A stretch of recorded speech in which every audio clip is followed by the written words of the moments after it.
Hey guys, Leah FX Model Miniatures. Back after a while actually. Just haven't had a lot of time or the energy to do any sort of video updates. Been keeping busy, and then a very recent, just having a bit of a breather. But I thought I'd do a quick one, just on a small update on the Bill George Y-wing patterns. Obviously, the last video. It wasn't as far along as this. It's come quite a way. Yeah, some of you know it's something I've been working with alongside Guy in replicating the Bill George miniature. Guy is obviously doing a standalone scratch build. I am scratch building a set of master patterns for resin casting, as the plan is to just offer a very small number of these as finished replicas. So yeah, since the last video, many of you may have seen, guys, it's a lot further along than this, by way of finer details. Those are a lot of parts I just cannot add to this, so we can keep the the lovely negative space aspects of all the donor parts.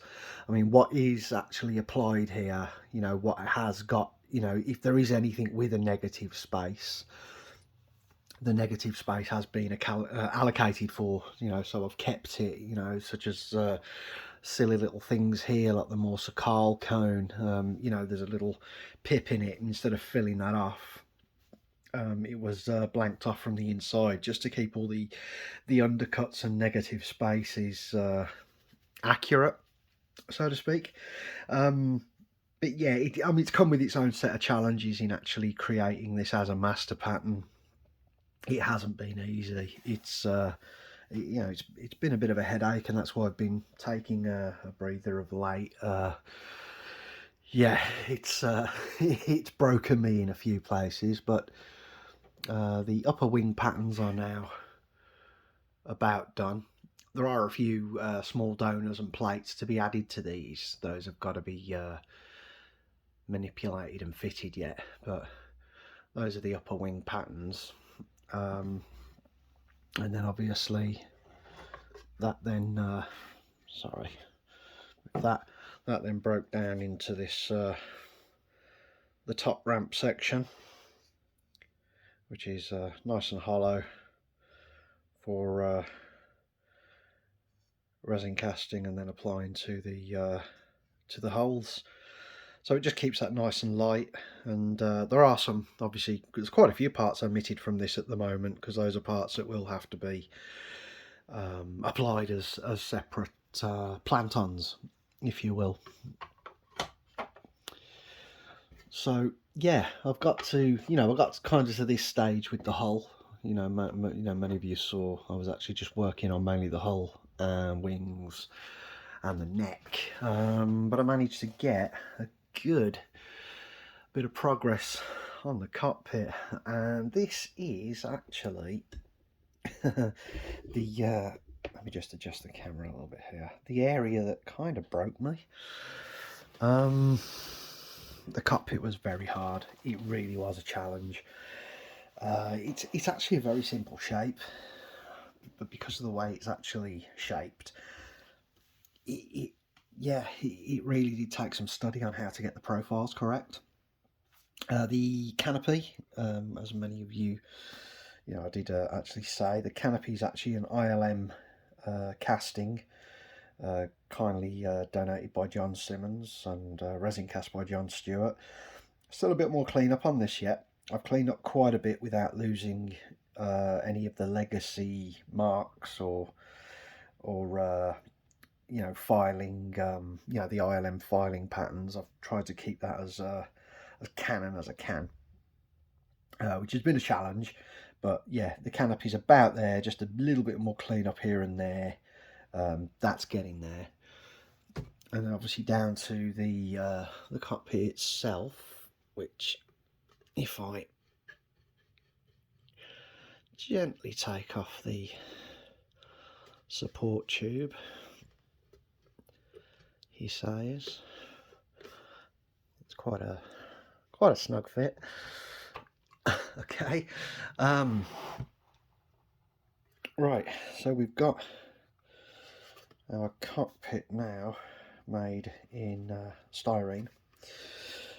We've got a tub inside. These parts are just taped on at the moment. This is the the back array.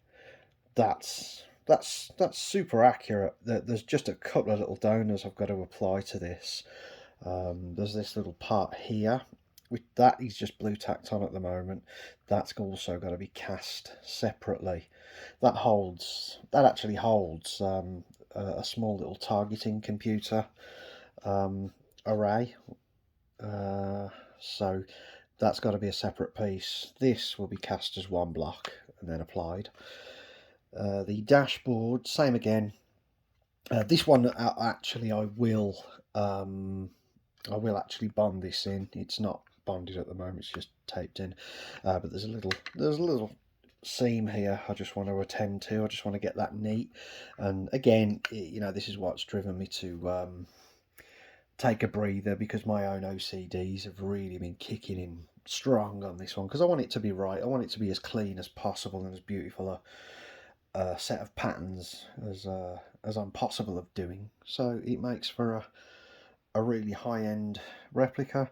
But rear end, there we go. That's the basic bulkhead in there now, with the donor parts. There's still obviously a fair bit of work to be done inside there.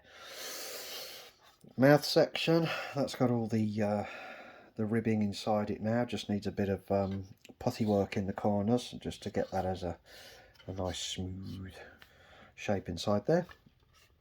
Lower landing gear bays now obviously fitted. Again, just some clean-up work there along the seam. So nothing crazy, nothing major. I was just so glad to get it together. And then the torpedo tubes are actually in. Again, some clean-up to do to these. Only minor clean-up, nothing crazy. I was quite happy how these turned out. But there's just a few boogers, and yeah, you can see that seam line there. I've just got to tend to that so it's all nice and lovely. And another one there, I've just got to sand that back in. So it's not without its little sins at the moment, but this is literally the first priming of this section. So I was really happy actually when I got done with sanding and blending and scribing and shaping it, pulling my hair out really. Yeah, we've got a couple of areas here that I've got to fine tune in with a bit of putty and sanding. But yeah, this was the first prime, and I was so happy, because I was really, the amount of work that had to be done to this, I was really expecting something awful when I put the first coat of primer over it, and I was pleasantly surprised when it's pretty damn clean. So that was nice. So yeah, that's about where I got to in terms of the cockpit, which was yeah, very satisfying, because I think this was V2.5 or 3. It was that much of a challenge. I was adjusting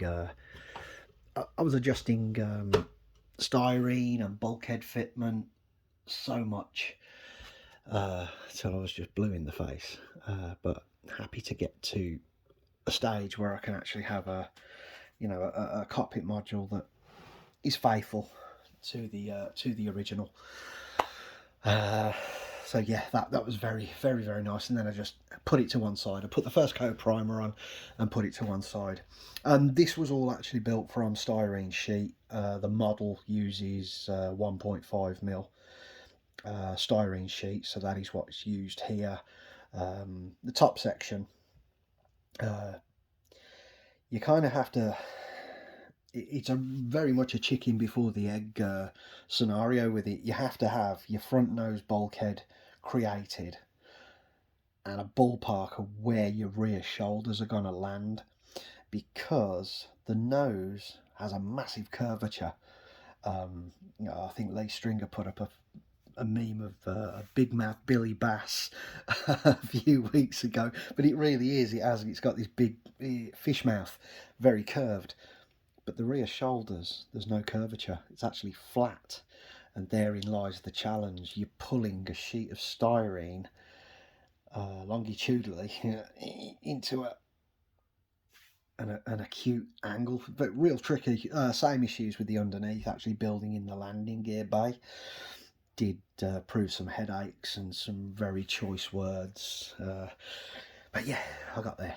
Last thing I did was I actually did, let's move this proby thingy bob. I actually did an engine can, which was nice to actually get started on. I've got to be honest, the engine cans, I found them really disorientating, to be honest. Because it's a cylinder and you've got all these really tiny details, and you're trying to get them as close as possible to where they are on the original model by counting slats down a Saturn V can. Whew, yeah, it's tiring, but yeah, we managed to get a first coat of primer over this can. Just got a light dusting. It's got some of the it's got I think there's 2 donor parts I've got to add to this can, and then some minor cleanup, and that is a wrap on this one. Managed to get the rear fins on. I think I'm not. It's hard actually, because the reference lies to me. It tells me different things, but in some images these little fins look about 1 mil thick, and then in other images they look about 1.5. I went for 1.5 on these because it did actually give me a little bit more surface area to bond those for the master pattern, rather than the 1 mil. I'm guessing them might be snapping off at every given opportunity. So that is our pretty much our can. You got your landing gear bay there. That's your support. Very simple. What I decided to do, rather than having 2 can halves as a master pattern, which are going to warp, and I've seen it with the Nice N kits that Mike Salzo cast. Oh, those things drove me nuts with the engine cans. They're so out of shape. So I'm hoping these can be done very similar to how I did the little Return of the Jedi Y-wing engine cans, as a one-piece can with this support shelf, and that basically will then just slide over the armature support there and bond on. So we shall see. That's a headache for our resin guy Ed Francais to look into. I know very little about moulding and casting in this scale, so to speak, but yeah, I'm sure Ed could crack that, and it'll just make for a much simpler, cleaner engine can, rather than having 2 can halves that we've then got to mess around joining and whatnot. Got obviously the legs eggs cut here. There are some small details to be added to these. Again, very different to the In New Hope Y-wing. They've just got some small styrene chip noise on them. Nothing, none of the plating that go kind of around here. There's none of that. There's just a few small styrene details, which actually makes up a hell of a lot of the detailing on this model. That there are a lot of kit parts on it. Not many kits. There are not tons of kits on it. God, wow, I think between 15, maybe 17 kits in total. So it's not a real donor hungry model, but there is a hell of a lot of fine styrene work, lots of little chips and dots and strips. The model's just literally plastered with them, which actually is quite fun. I found it quite therapeutic to be cutting and filing and applying those, such as these along this engine can. They're quite cool to do. Um, but yeah, I'm hoping within the next few days I can get a bit of incentive, get some energy, and start the other engine can. Because once the rear of that back engine can is done, I'm honestly literally at bits and bobs. Silly things like building in the rest of the cockpit interior. There's a few plates and chips to be added to the hull. Obviously, the booster arrays need to be made from the like the Saturn V parts. Need to make those up, but those very easily, very simple, very quick. So that'll be nice because it's just simple donor work. And then the rear rings for the T-rods and the fins. Some very, very simple work. Still a lot of work, but easier work. The engine cans themselves, a lot harder than I imagined. I looked at them and thought, oh, well, they're really simple. They're going to be easy. And honestly, they weren't. They were really disorientating. And there's that much plating and counting of slats to be done to get it that accurate. It really burned me out just getting this one about done. And as I said, I'm sure it's just 2 donor parts I need to add. Guy sent them over to me to add to this can, so I need to get those on so I can really call that can a wrap. Fit the insert inside here. It just needs a nice neat ring seating for the booster array to snap into in its resin form. And yeah, we're about getting there, but yeah, a lot of the time has been spent getting it as accurate as we can. We've really gone hammer and tongs at the donor IDs and at the dimensions and proportions on this. It's really been painstaking, very painstaking. So she's as close as I can possibly muster and as Guy can possibly muster. So we've worked hard on this, and obviously, hopefully, people can appreciate one of these in finished form in the not too distant future. It's quite a large model as well. This next to an A New Hope Y-wing. I haven't got an A New Hope Y-wing here anymore, but just building it, wow, this is one big chunky model. It's really cool. It's really something different to look at. So yeah, I'm hoping in the next couple of weeks, guys, I'll have a bit more updated on this. Maybe get some video of all the master patterns broken down and primed then, before they get sent away for moulding and casting. There's no plans to do a kit of this. I've got no time or energy for actually breaking it down into kit form. It'll just be a very limited, super limited number of finished replicas, which obviously, we're very lucky. Guy Cowan himself will be painting. I won't be painting them. Hell to that. But building them, I'll be building them, and Planny's Guy will be painting them. So yeah, quite exciting. So yeah, guys, just a catch up and a bit of a hello. I've not gone away. Still some things doing. I need to, I need to finish this guy off at some point. This Prodroid Macquarie type thing I was messing around with. I will get it done. It's not far off done now. I just need to add a few more details and some couple claws and whatnot, and I can maybe get to painting that. But just not feeling the paintwork as much lately. I'm just really enjoying building. So yeah, hope you enjoyed it, guys. Yeah, any criticisms, comments, please by all means let me know, and I'll catch you soon with an update. Thanks, lads. Bye bye.